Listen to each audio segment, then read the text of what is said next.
Hello and welcome to Beyond Organic Wine. I'm Adam Huss coming to you from Wales in the UK. You know, the place where Wrexham FC plays football.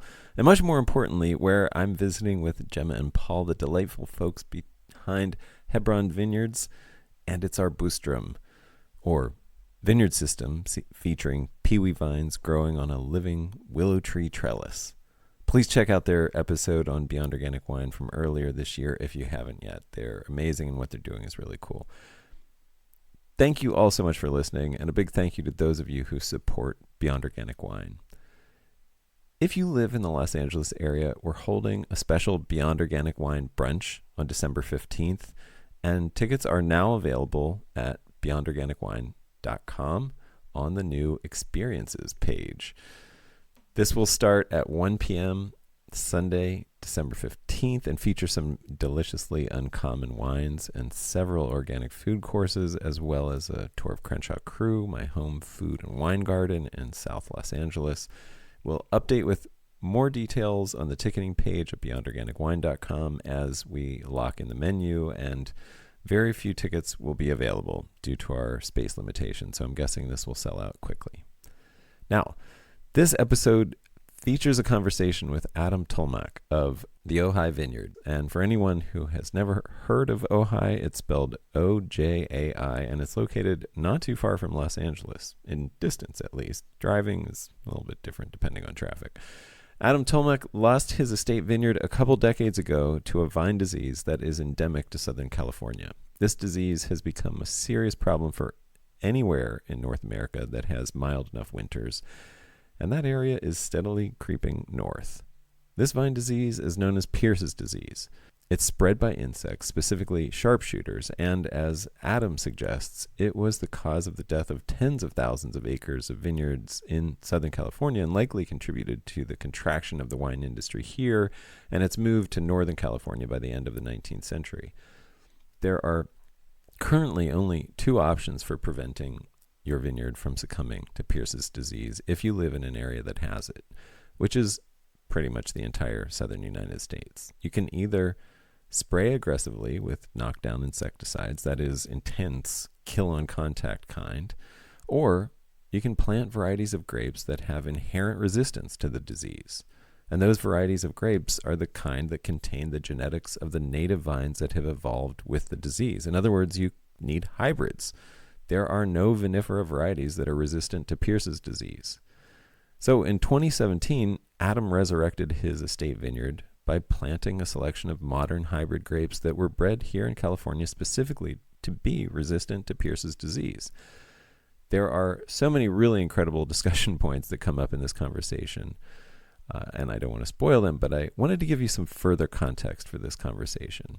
Nothing illustrates the truth that hybrids are the future of wine more than this disease, in my opinion. Well, maybe there are other things, but this is a really good illustration of why hybrids are the future.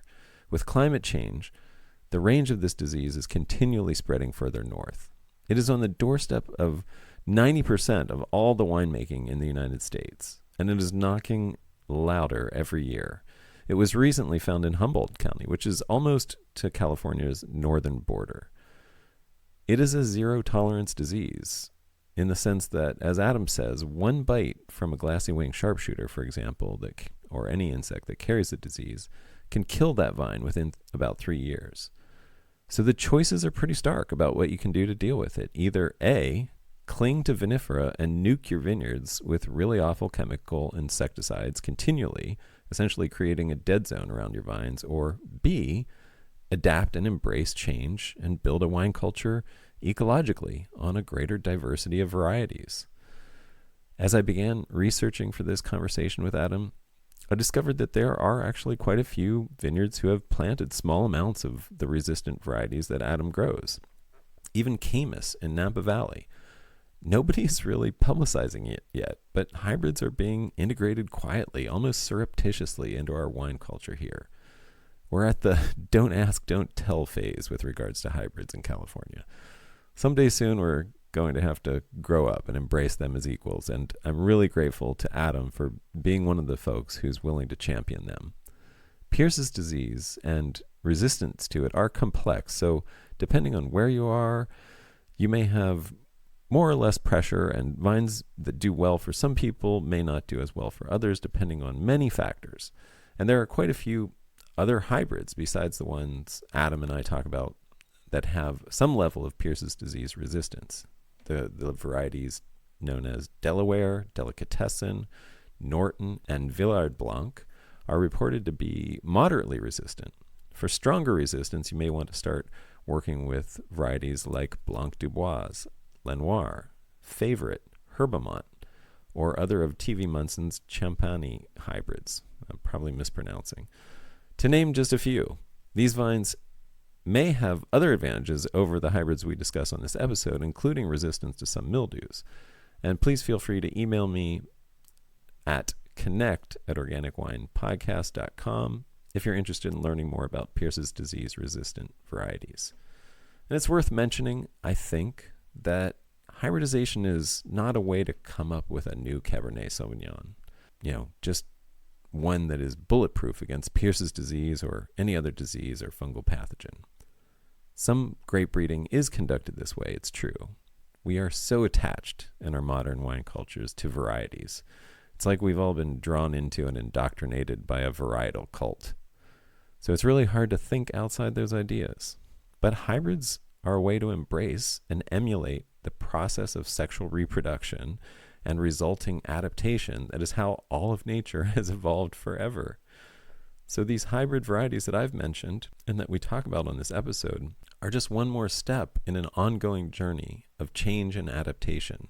We'll grow these now and cross them with other varieties and keep selecting and hybridizing and selecting and hybridizing forever. That's viticulture, baby. The future is fluid. It's ever changing, ever blossoming into a diversity of flavors and characteristics, and it doesn't have a destination.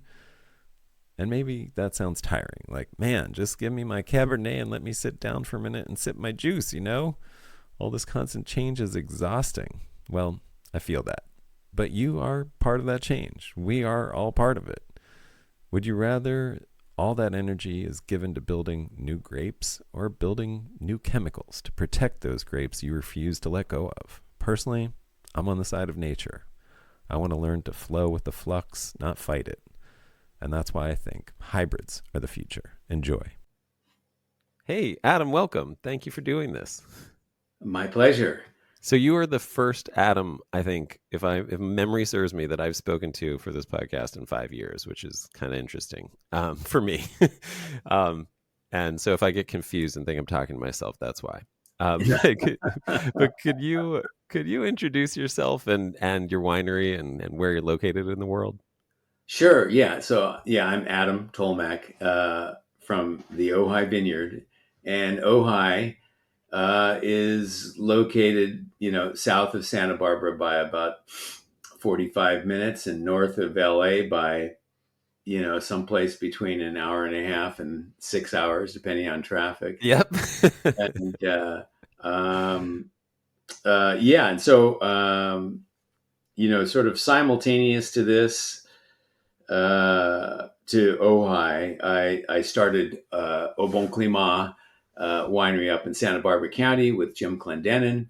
We worked together for about 9 years. So we started in 82, and we went our own ways after the 90 vintage, where Jim bought me out of Au Bon Climat. And I had planted a small vineyard here in Ojai on family property back in 1981.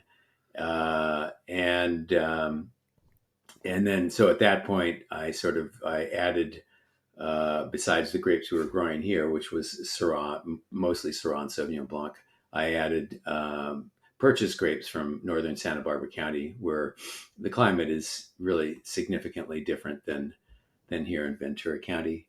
And then, just to get on to what I'm doing now.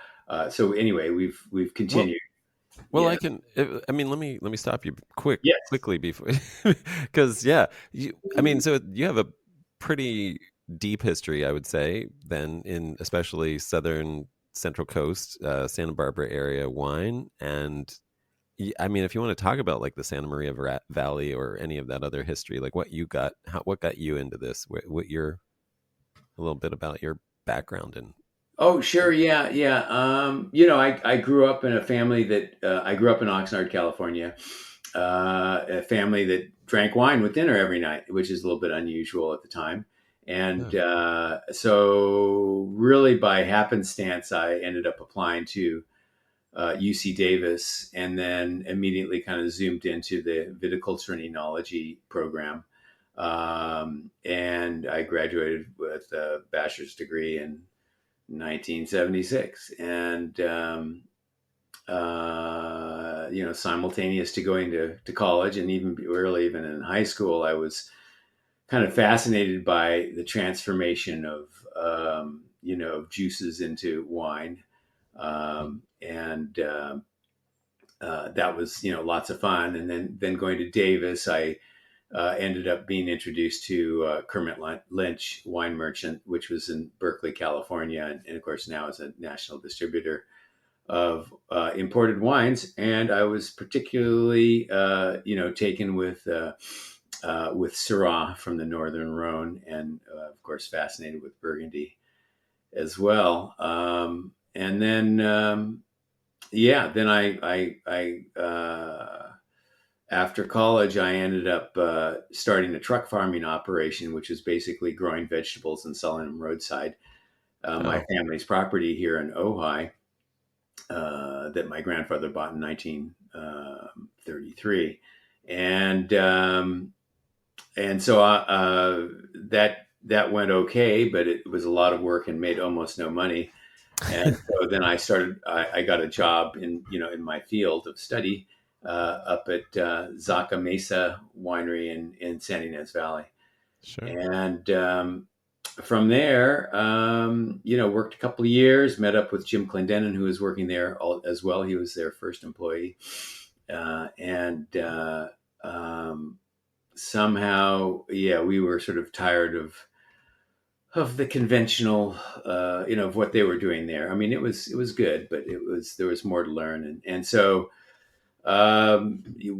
both Jim and I quit, and Jim went off to Australia to to work in the wine industry there, and I planted a little vineyard here in Ojai, just Syrah and Sauvignon Blanc, and then we.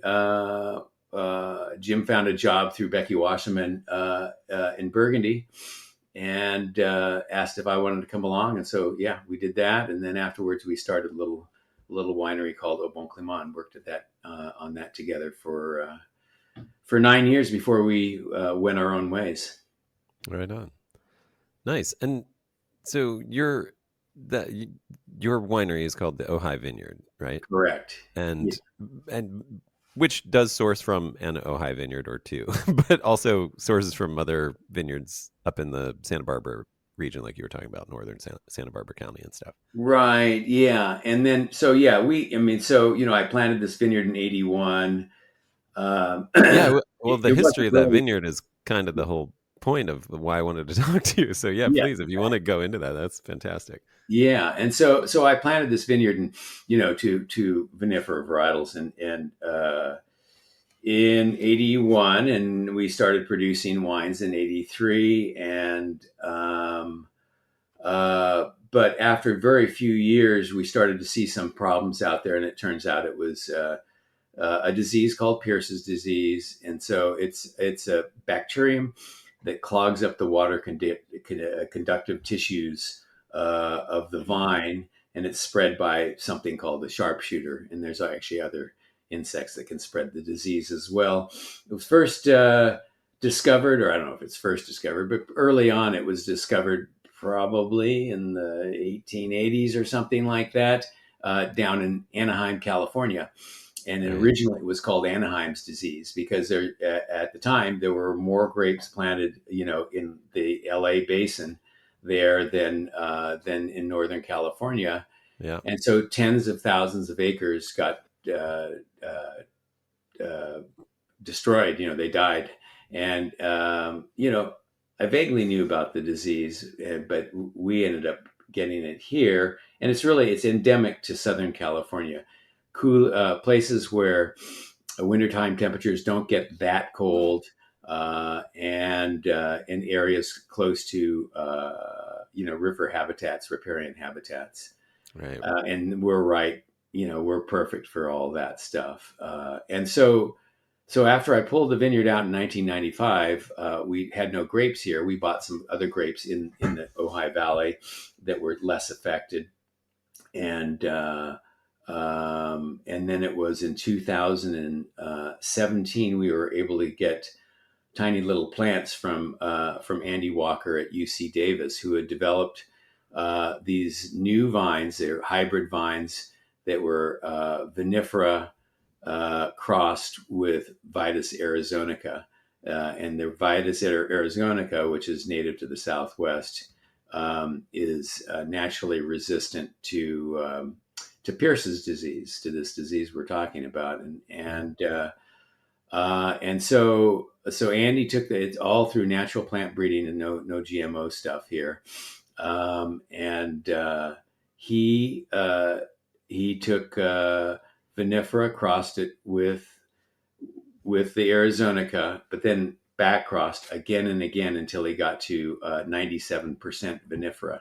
So these are and but still holding on to that resistance to Pierce's disease, and so they taste a lot like vinifera. They just happen to taste different than any other vinifera you've ever had because they're new crosses. And if you think about it in the sense of if you look at, say, Pinot Noir or Syrah, their parents, since we can genetically see these things now, their parents, original parents that became, Pinot Noir and became Syrah, were these very obscure varieties that nobody's ever heard of and nobody's really that concerned about because they're not that enticing.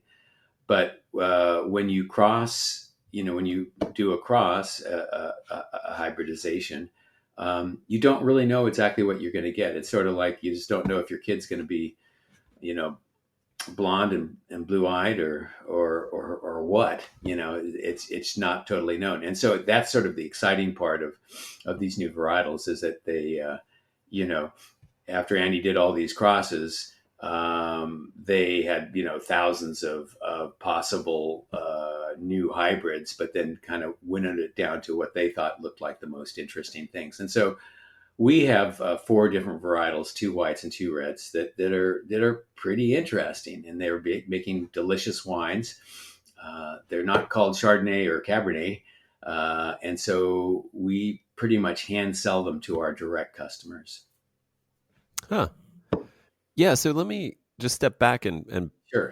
paint a bigger picture too. I mean, Pierce's disease, if I'm not mistaken, there's, well, I know now that, at the time in the 1800s when it was, discovered and identified, it was, LA was pretty much, there was the main spot for viticulture, and then Northern California was starting to catch up. But now, there's viticulture all across the South and Southeast and everywhere basically south of, I want to see, like Kentucky has to deal with Pierce's disease at this point, if I'm not mistaken.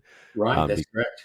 Yeah, so it's become a much bigger issue for everybody, and there's really, if I'm not mistaken, only 2 options. You can either spray intense insecticides to kill every insect, including the sharpshooters that transmit this and the other insects that transmit this, and keep your vineyard essentially like lifeless in terms of insect life, to avoid the risk of it spreading. Or you can plant these varieties so that you can grow organically. Is that pretty much a good assessment of your options with Pierce's disease? Yeah, I mean, the thing about Pierce's is that it's really intense in Southern California, and then as you go further north, it's less of an issue. But I'll bring in global warming and all that, in that they're finding as the climate warms, as the nighttime winter temperatures are higher. They're finding Pierce's disease further and further away from the LA basin. And so it's spreading. It's been found in Humboldt County, which is really far north from here. Yeah. And and so that's it is something that is becoming more and more of an issue, and it's found it's been in the Napa River forever area, and it's found really everywhere, and in areas where it's less of an intense problem, it tends to be cyclical, and so you'll get a series of mild years, mild winters, and you'll have a big outbreak of Pierce's, and then people will think they won't really know what it is, and be freaked out by it, and then it kind of goes away because the climate changes, the weather changes year to year, and has a big huge cycle. I mean, and so we've seen it in Santa Barbara County where it seems pretty intense, and then it sort of kind of goes away and people forget about it. I think with the climate change, it's going to become more and more of a problem. And then as far as growing the fruit, certainly at our place here, yeah, you'd have to spray all the time. We never did because although we weren't like certified organic, we never used insecticides, Mm. or herbicides for that matter. And so, yeah, even with spraying, it's a bit of an iffy question of whether you can grow grapes. Where the Pierce's disease problem is super intense, um, and and really the answer is these new hybrids. And so, like at our place here, we're able to grow it's not certified organic, but we completely grow organically. We're really into, there's things we have to do, but none of them have to be done with terrible poisonous chemicals. So in Right, other words, right. powdery mildew is still an issue for us here. Sure, right, yeah. Well, yeah, so I mean, yeah, it sounds like essentially what you're saying is in riparian areas where there's enough moisture to create habitat and breeding opportunities for the vectors, these insect vectors, is where the pressure is highest. But and if you get a little chilly weather in the winter, that'll help knock back those populations and sort of keep them at bay, which is protected much of the West Coast so far. But that's changing, and while the riparian areas might not be changing, the warmth is changing, and these insects are making their way north. It looks like, if I'm not mistaken, at least if you look at maps of their range, it's definitely expanding as things get warmer. Is that what you're finding? Is that check Oh out yeah, with? absolutely. Yeah, I mean, finding Pierce's disease and in up in Humboldt County is like incredible, but Yeah. that's showing what's happening. So And then it's at the doorstep of like 90% of the vinifera crop of in America, essentially, right? Like we're talking oh about the whole yeah, Central Valley and Northern California. Everything is like, I mean, it's it's there, and is there another way to control it other than either natural resistance in the varieties or spraying? well, currently no. Right. I mean, people talk about whatever encouraging birds that would eat the insects, but I mean, the trouble with Pierce's disease is if this insect carries the bacterium, it only takes one bite, and then one bite will, within 3 years or so, will kill the vine. And so you really can't tolerate any insects, Right. or Yeah. any of the sharpshooters. And then it turns out also there's other vectors of Pierce's disease as well that we're only learning about now. So Right. it's complicated, Yeah. and so yeah. So I mean, there's a lot of novel, interesting research about how else we could control Pierce's disease. So for instance, one novel idea is to basically have a vaccine, have a something that's very much like the bacterium that causes Pierce's disease, and inject that, something that's harmless to the vine, but inject that in the vine, and then that would circulate in the vine, and it would kind of take up the environmental space that the Pierce's disease a Yeah. bacterium would use, and prevent the disease that way. I mean, that's, anyway. There's a zillion different ways, and of course there's genetic engineering that people are looking at as well, which I'm like decidedly not interested in. Right. Yeah, and I mean, I mean, I love the innovation and thinking in that thinking, of like sort of having, vaccinated vines, like, vaccinated, you know, yeah, the thing like the vines like that you'll get from your nursery will all be vaccinated with the Pierce's disease vaccine. I mean, I think that's really, yeah. I mean, there's something creative and innovative and of course smart about that, but it seems to just stem from this idea of like wanting to retain the exact same varieties that we've always been, that everybody's attached to, rather than just adapting our farming. Is that does that check out with what you see as well? It's sort of like we're really attached to Cabernet and Syrah and Pinot Noir and Chardonnay, and we don't want to give them up, so we're going to go to like these great lengths to essentially protect those varieties, which the other thing we could do is just like plant new varieties potentially. Right. Yeah. I mean, Andy Walker, the UC professor that developed these grapevines, his comment is that, in just about every other crop in the world, people, are excited to have new developments that help with disease resistance and such. But in grapes, we hold dear the old varieties and don't want to let go of them, no matter what. And so that's interesting, But Have you thought about why that is? I mean, do you have any thoughts about that? well, I mean, I think a lot of first off, well, a lot of it's about branding. Yeah. Yep. And actually, in the old days, people really didn't.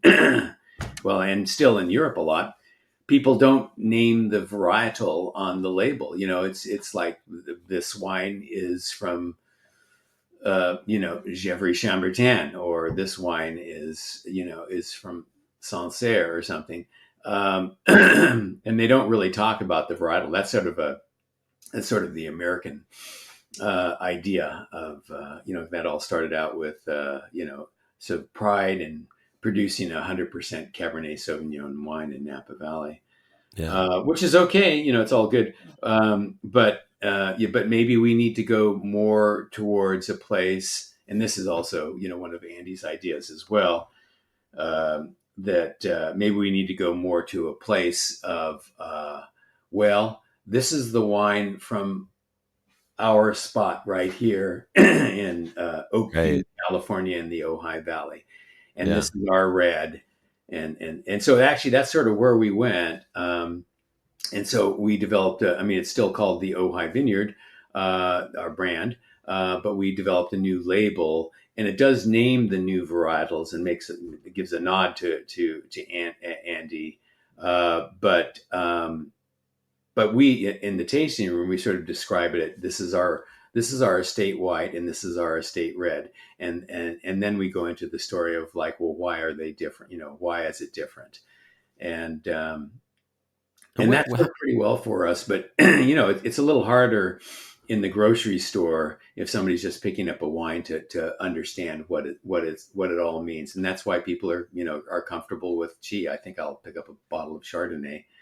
do you Uh, think that that's just a matter of time? Like if more and more options were just like, this is the white from here and this is the red from here, and more, instead of, yeah, I mean, people go, of course, with what's comfortable and what's familiar. But if, let's say we got to a point where 50% of the options were just like, estate whites and estate reds, for example, or whatever, that kind of thing, like our, this brand's white and this brand's red, which I mean, I imagine there's a lot of wines that are actually sold like that, especially, in the box category and that kind of thing, where it's like, it's named for, like it's named a blush or something like that, Franzia blush, for example. Mhm. Um, I mean, do you, do you think it's just that? Do you think it's just training by, like, by what's common right now, and that we could actually reverse those kind of things by, just making other things common, by making a different kind of thing common? Or are we stuck with varietal labeling? Um, well, I mean, I think it's not going to go away too soon. But No, on the right. other hand, there's great interest these days.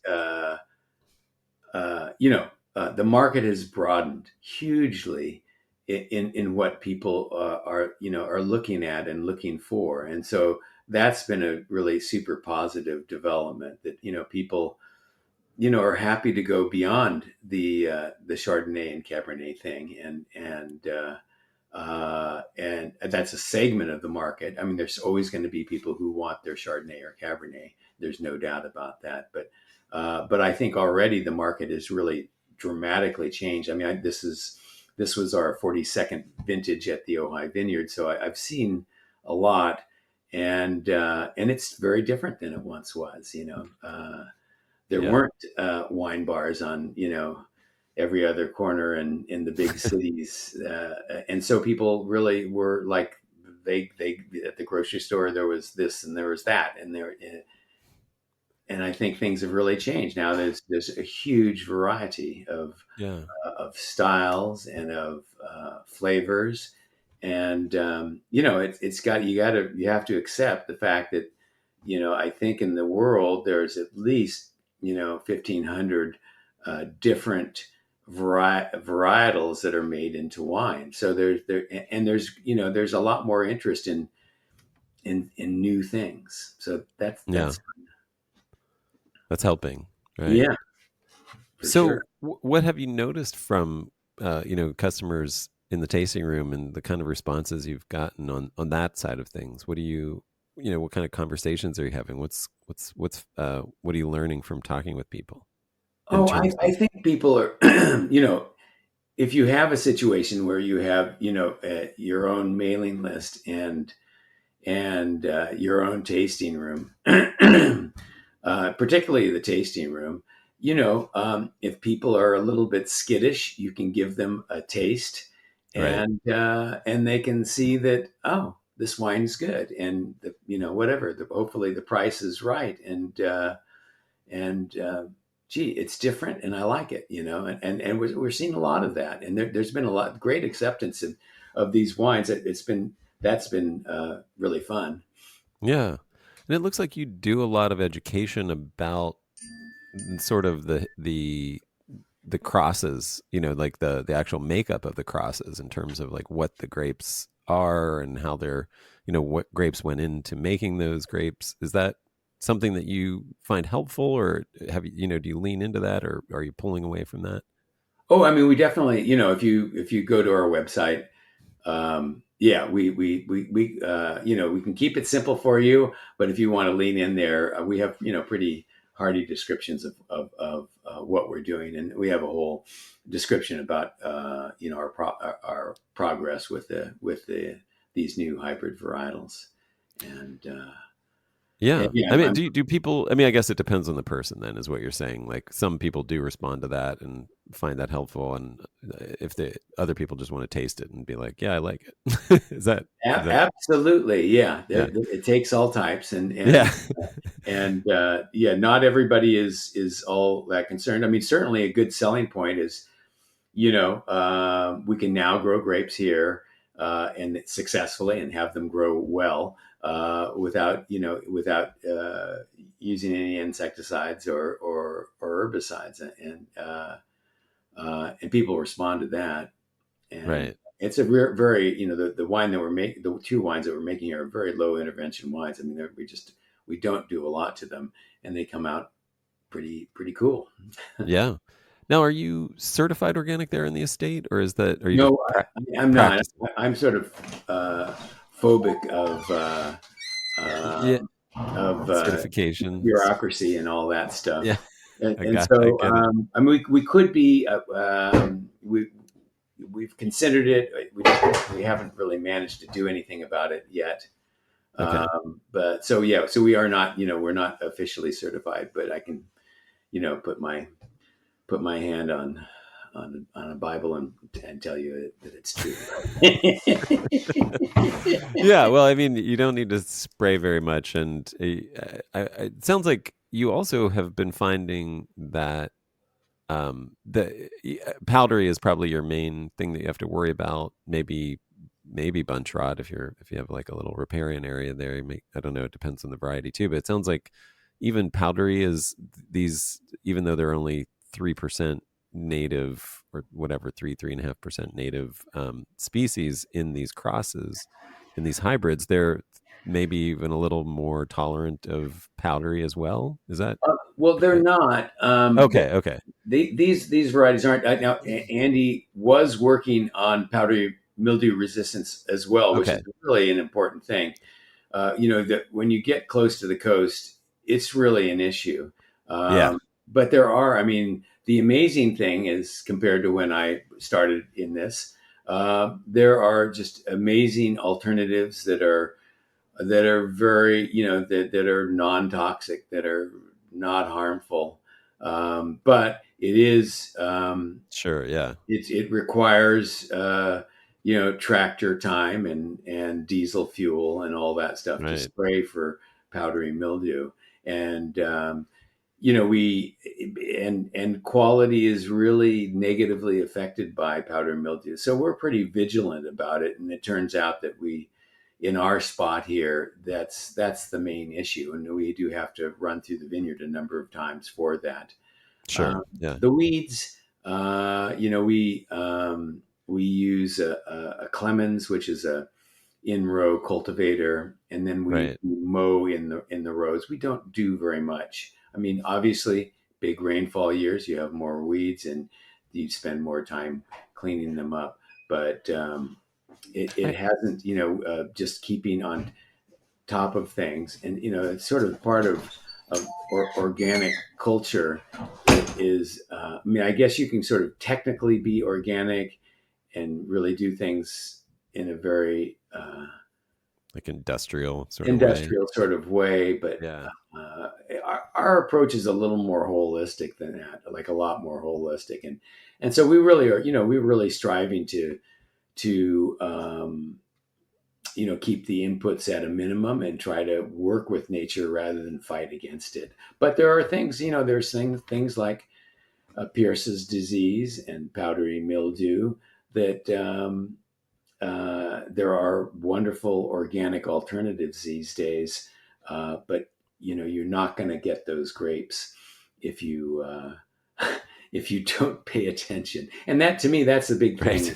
Right. Farming organically, it's not just going by the sort of the letter of the law, but it's trying to look at the whole system and trying to do what's right for the environment and what's right for the vines, and that's the correct way to go about it, I think. Yeah. It sounds like I read something about you using Chinese weeder geese as well. Oh, yeah. Well, you know, that's I'm kind of sensitive to the idea of greenwashing, and so I don't really toot my horn much, uh, because I'm not trying to greenwash this thing. I'm trying to do it for real, Yeah. and and so yeah, I mean, my sister-in-law loves animals, and somebody had to rid themselves of these Chinese weeder geese, and so she took them on. But it turns out, I mean, they are not useful for weeding in a vineyard. I mean, Gotcha. they're Okay. lovely animals, and we love them and stuff. But they're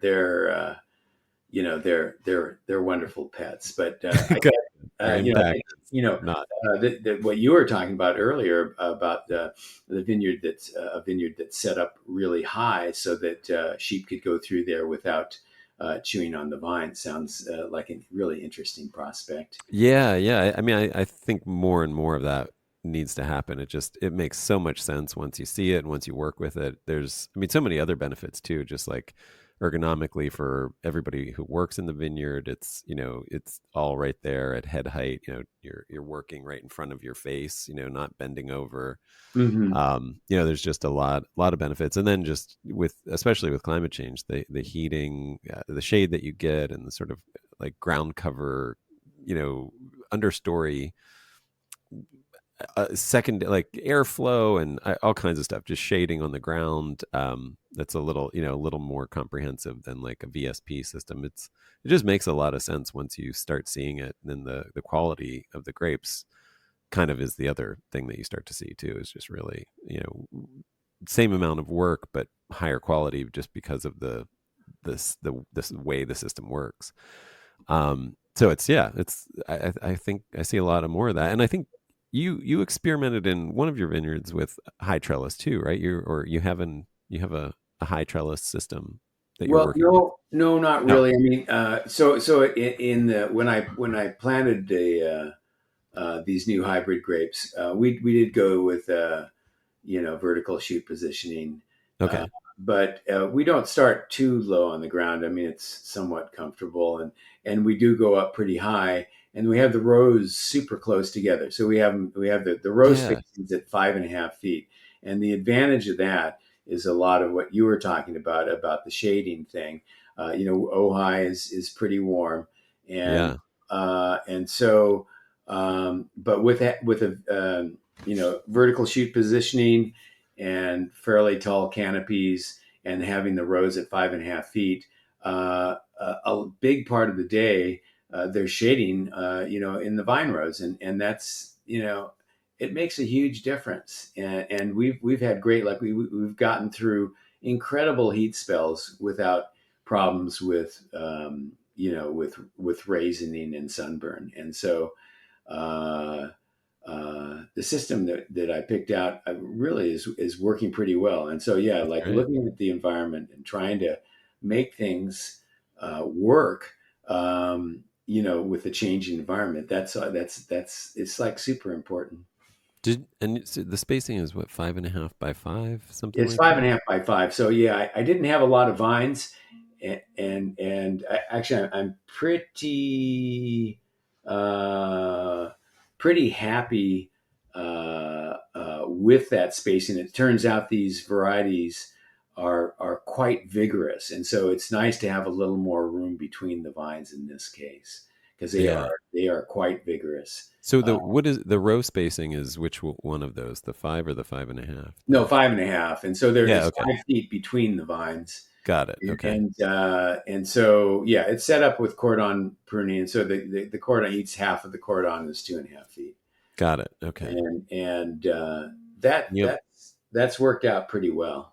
and you got a special little Ferrari tractor, if I'm Right? Yeah, yeah. mistaken. That's Yeah. we yeah. Oh, Is a neighbor of our, not close neighbor, but in the valley there was this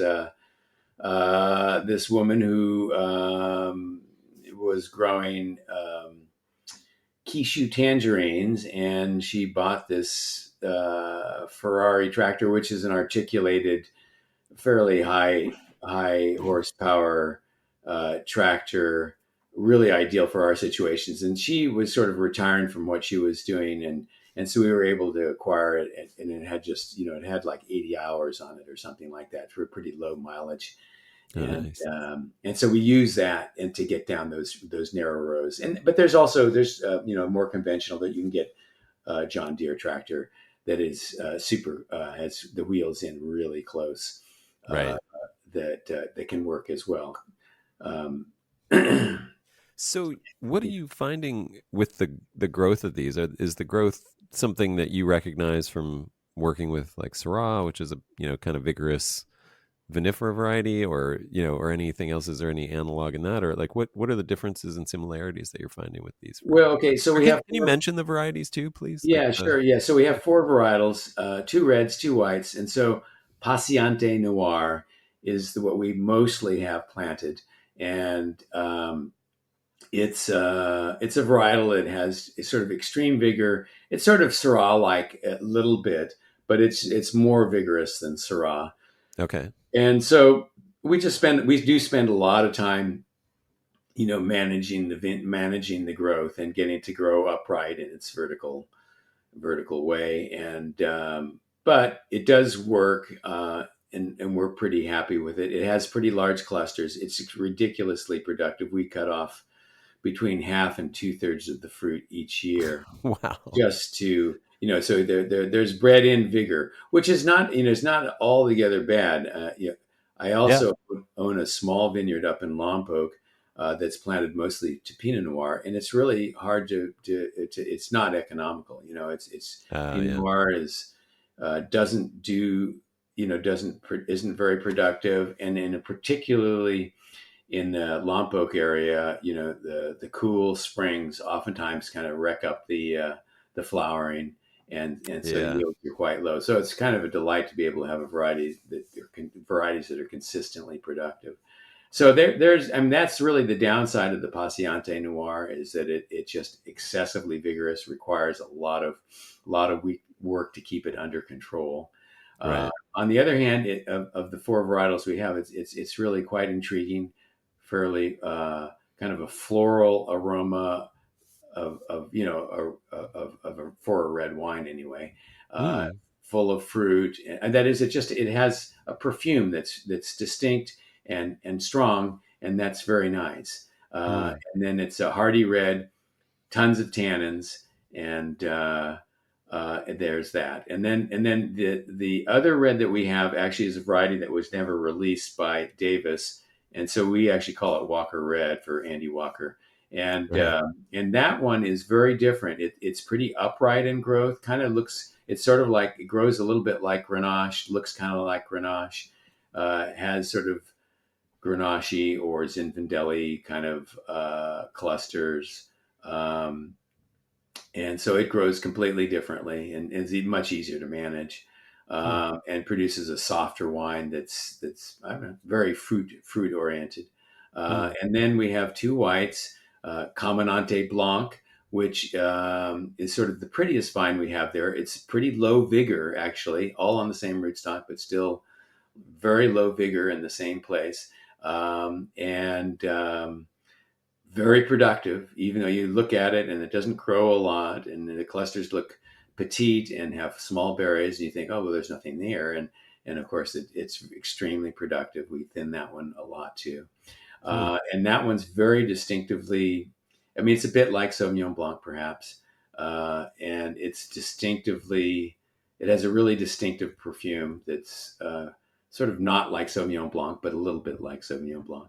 And then we have one more called Bouleau Blanc, which is another white that's, you know, maybe a kind of a cross between Chardonnay and Sauvignon Blanc. It's a little bit like that flavor wise.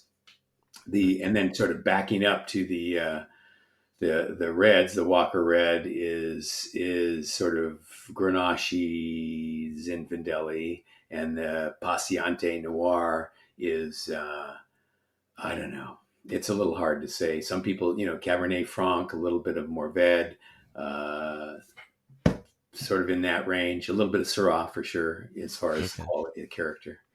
Gotcha. Yeah. And now in the winery, it Mm. sounds like, I mean, you were, there was some discovery in the first making wine with these. What did you learn? What did you find about Yeah, them? and so I mean, so in the vineyard, it was completely unknown to us what we had, and so Right. it's taken quite a few years to try to figure out. And then in the winery, it's very much the same thing, but Yeah. it's the same for me, and uh, as any other new varietal that I would start to make from a new vineyard. It takes a few years to understand what you have, and then to try to figure out how to conjure up the best quality wine from that. And so, yeah, I mean, and it's an ongoing thing here. So 19 was Yeah. our first vintage. We just finished the 2024, and so that's that's six vintages. And is that right?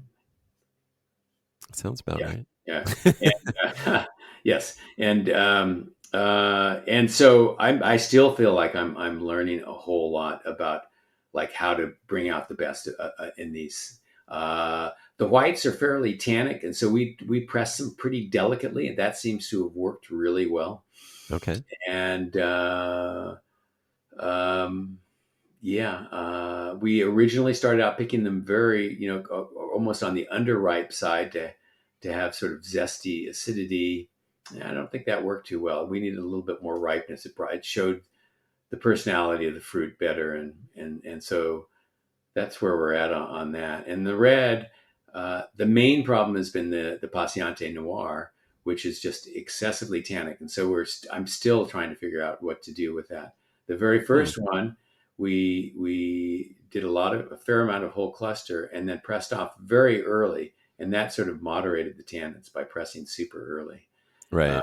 and then and then this year we did another experiment with the Paciente in which um, we left on the skins quite a long time, but we did a lot. We did what rack and return. So you take all the juice out of the tank as it's fermenting, and put it in another tank, and then pump it all back, and that sort of brings a lot of air to the must, and Right. eventually it did soften the tans. It really made a dramatic difference. And so I now have to think about whether that's the right way to go, or what. But it's that's pretty interesting. And then I wanted to throw in for sure, we, in 2020, I bought a vineyard up in the Lompoc area called Faciega, a little tiny vineyard about 11 acres. And there was one section that had been planted to Chardonnay. It was all Pinot Noir, but one little section had been planted right by the San Ynez River, really in the river bottom, so a ways away from where the main blocks are. And it had died of Pierce's just almost within 5-6 years. And so that area down there, we planted a little bit of mostly the Patiente Noir, which I like a lot, and then just little bits of the other three varietals that we have planted here. Okay. And what's been interesting, so we had our first crop last year in 23, Oh, wow. and so the flavor profile is sort of similar, but the tannins are completely different. It's a softer wine, and so climate is such a huge thing, and it was really totally fascinating to see how different the wine was. Yeah. Yeah, in a region one climate as opposed to region four or something that we're here in Ojai. Right. You mean cooler versus hotter, basically. Yeah, Yeah. way cooler. Yeah. So yeah, that's really interesting. I mean, do are they just different? Do you prefer one or the other? Is it too early to say? You Um, can't. I know you can't have a preference. They're both yeah. good. Yeah. Well, for the Paciente,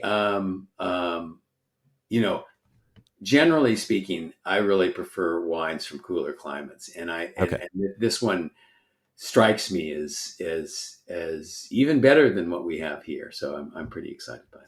that's really cool. How much acreage do you have in that spot? The new Well, spot. see, the acreage I have altogether is tiny. So Right. so we have up in at Faciega, we have 8 acres of Pinot Noir, and then we have a little Chardonnay and a little Syrah, and that I planted, and then the Paciente Noir is zero point 0.6 acres, so just a little over a half Gotcha. an acre. And Gotcha. then here in Ojai, the whole vineyard is 1.2 acres, so it's pretty Okay. tiny, Gotcha. Yeah. but But also high still a lot of density. work, I'll tell you. Yeah. Yeah. Yeah. No doubt. Especially 5 by 5.5. That's Yeah, a lot of vines to yeah, take care of. Yeah, so yeah, about 2 acres of those going on. Yeah, I mean yeah. it's but this is how it begins, right? I mean, somebody's got to, people have to start tasting and seeing it. I mean, do you have any curious neighbors who are farming grapes that are like, hey, what do you got going on over here? What's this? Well, I mean, yeah, there is some interest for sure. Yeah, Uh, especially.